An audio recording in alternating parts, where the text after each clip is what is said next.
রুশ তেলের আমদানি বাড়িয়ে ভারত গত ৩ বছরে প্রায় $১৭ বিলিয়ন সাশ্রয় করেছে। কিন্তু যুক্তরাষ্ট্রের আরোপিত ৫০% শুল্ক চাপে সেই অর্জন ভেস্তে যাচ্ছে।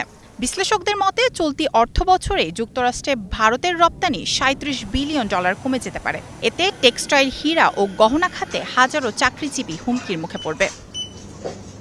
যদিও ভারত সরকারের কর্মকর্তারা বলছেন, নয়াদিল্লি মার্কিন জ্বালানি আমদানি বাড়াতে প্রস্তুত থাকলেও রুশ তেল আমদানি পুরোপুরি বাদ দেওয়া সম্ভব নয়।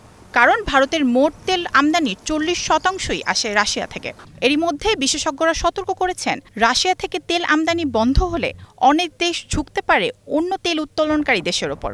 আর এতেই বিশ্ববাজারে তেলের দাম অনেকটা বাড়তে পারে। অন্যদিকে এই বছরের প্রথমার্ধে রাশিয়ার তেল কোম্পানিগুলোর মুনাফায় ধস নেমেছে। ট্রাম্পের শুল্ক নীতিসহ নানা কারণে বৈশ্বিক অর্থনীতির গতি কমে যাওয়ায় এমন পরিস্থিতি তৈরি হয়েছে বলেই ধারণা করা হচ্ছে। মায়াশিকা রহমান, স্টার নিউজ।